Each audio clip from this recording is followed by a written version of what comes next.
UFC on ESPN goes down in Boston on Friday night, not Saturday night, Friday night, and it's headlined by Dominick Reyes, who will be welcoming Chris Weidman to the light heavyweight division, and the co-main event is Yair Rodriguez running it back with our little heathen Jeremy Stevens. I'm going to talk about it, but first, let me just let you guys know this is the Battle Camp.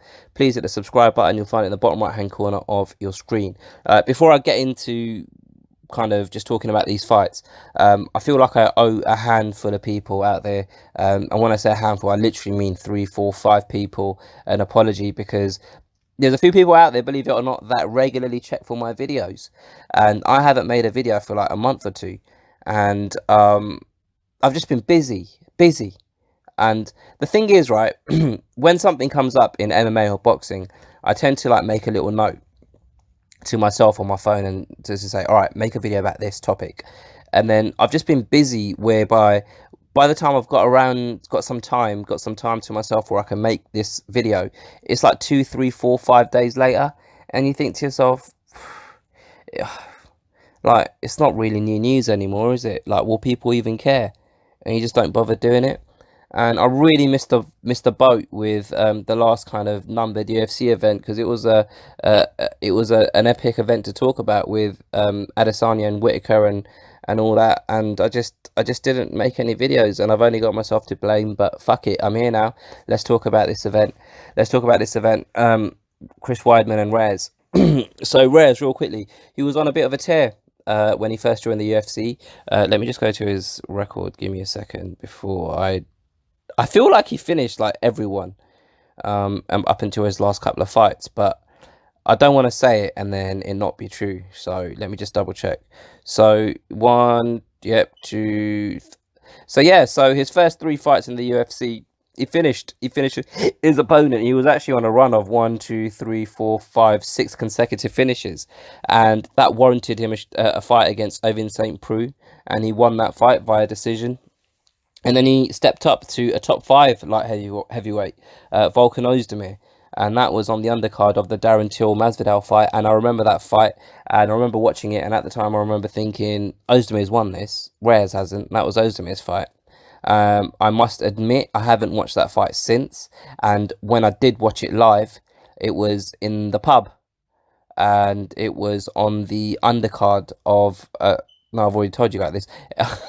I was in the pub, and I remember like it was quite a loud, noisy place. The view of the screen wasn't great. The point is, it wasn't the best environment to pay the amount of attention that you need to pay to genuinely score a fight, if that makes sense. So maybe I'm wrong. Maybe Reyes did win that fight, and I just didn't see it because I wasn't paying enough attention to it. But the point is, it was a close fight.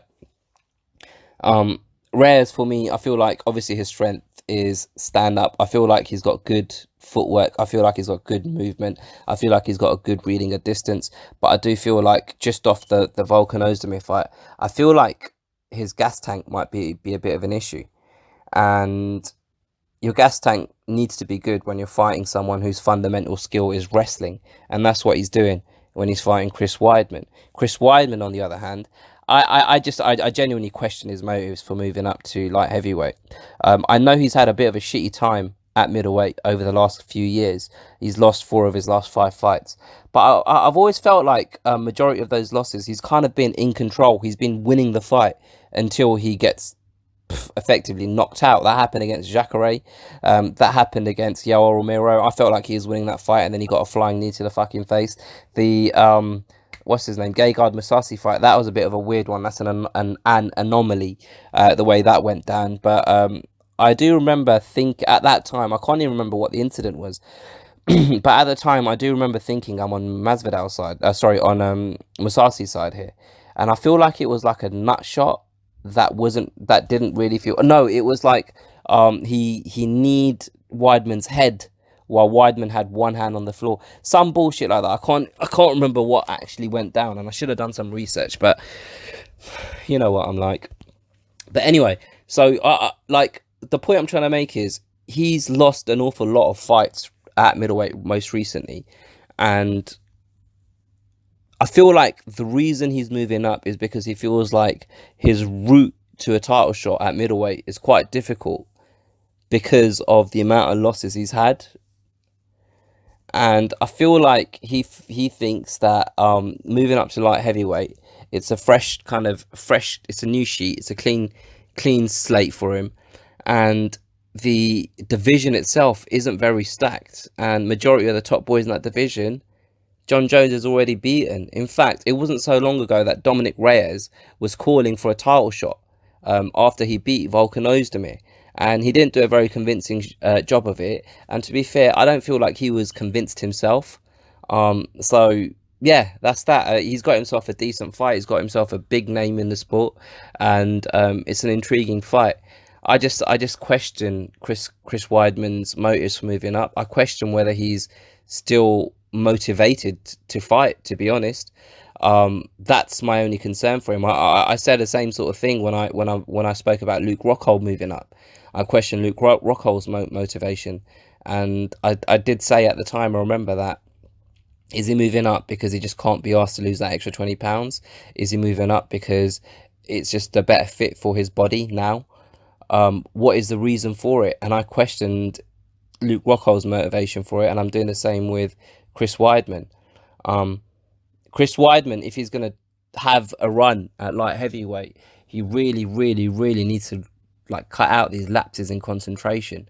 And I feel like these lapses in concentration come more through fatigue rather than him kind of taking his opponent for granted, if that makes sense. I feel like he gets a bit sloppy, slightly sloppy when he gets a little bit tired, and I feel like that's what's cost him those defeats over the last 3 or 4 years.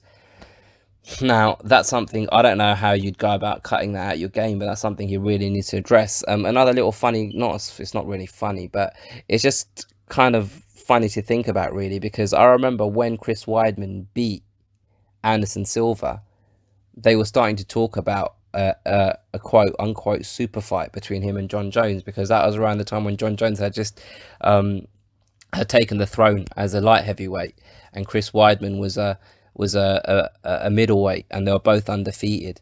And I remember there being talk of Chris Weidman eventually going up and facing John Jones, two undefeated fighters. And the way Chris Weidman's career has panned out since then hasn't really gone to plan. I've always liked Chris Weidman. I've always been a fan of Chris Weidman's. I don't know. I don't know whether he's lost a step. I don't know whether the game's kind of left him behind a little bit. I don't know. I hope I'm wrong. I just don't rate Chris Weidman as highly as I once did, because not just because he's lost, but the manner in which he has lost in, if that makes sense. I think because it's a 5-round fight, and because Chris Weidman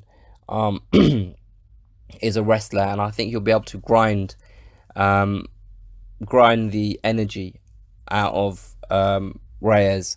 I do think that this is a fight that is very winnable for Chris Weidman. But because of the way he's lost his most recent fights, I think Reyes is going to win, if I'm honest. Like I say, I wouldn't be surprised if Chris Weidman out-grapples, out-muscles, out-wrestles Reyes, because Reyes doesn't strike me as... He's quite tall, but he doesn't strike me as the strongest light heavyweight. And I don't know how strong his grappling skills are. And I feel like that's an area that Chris Weidman can exploit. But he can't just dive in. He can't just dive in, because Reyes is very accurate and he's got good hands. And Reyes will be able to get a read on that, and he'll be able to inflict some damage. It's just a question of whether the fight will go on long enough for Dominick Reyes to get tired and lose the power in his shots, lose the sting in his shots, and whether Chris Weidman can take advantage of him and grind out a victory. That's how I kind of see the fight going. I don't know who's going to win.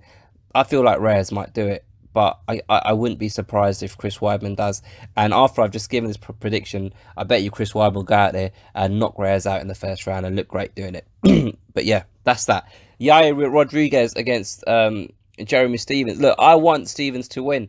I don't like the way Yair Rodriguez conducted himself after the way the first fight finished or ended or was prematurely called because of the eye injury that Jeremy Stephens sustained. I don't like the fact that Yair Rodriguez was questioning Jeremy Stephens' heart and his fucking balls, because those are two things that he has in abundance. Hashtag no homo. Like, honestly, like, Jeremy Stephens is one of the most I mean, they're all brave, but what's the right word?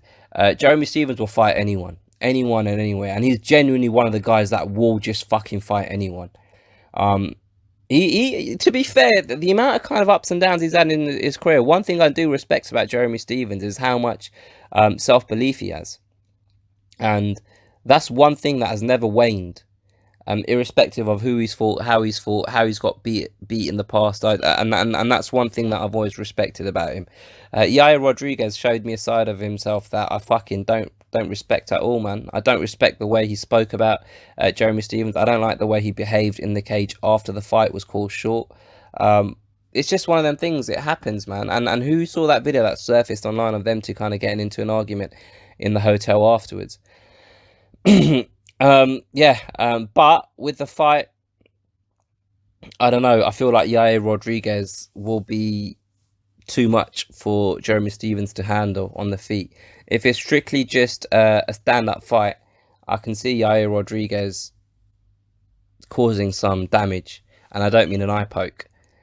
If Jeremy Stephens is able to mix it up, and if he's able to close the distance, and if he's able to get a hold of Yair Rodriguez, then I can see him being able to take Yair Rodriguez down. Let's not forget how the fight with Yair Rodriguez and Frankie Edgar went down not so long ago. Hold on, let me just make sure that actually happened, because now that I've said it out loud, I feel like that might not be a thing.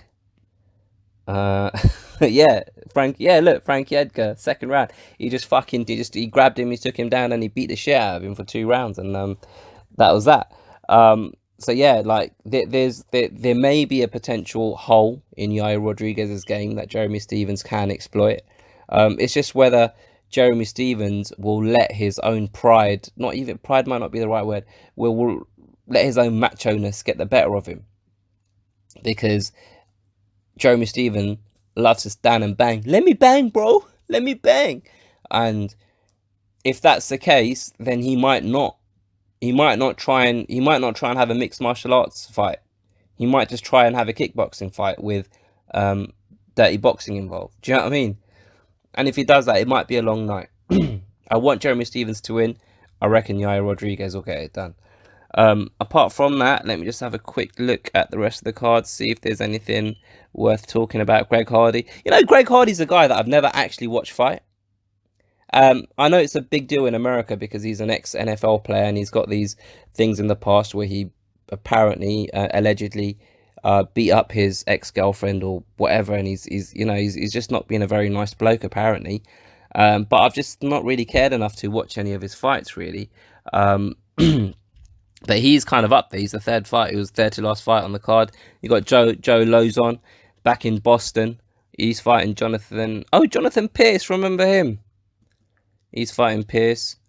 That's a bit. I'm just reading fucking Wikipedia at the moment, so you guys can do that in your own time. Quite boring for you to listen to. But anyway, let me know what you guys think. Put your comments below. What do you think about the fights this weekend? How do you see the Chris Weidman Reyes fight going? What do you make of my opinion? How do you see the Yair Rodriguez Little Heathen Jeremy Stephens fight going? Put your comments below. Comment on what you think about my opinions about both of these fights. Yeah. If you've enjoyed this video, hit the like button, share it with a friend, and also if you haven't already, hit the subscribe button. I'll probably catch you guys on Saturday where I will I'm definitely gonna make a post-fight review type video because I gotta get back on it. I'll catch you guys on the next one.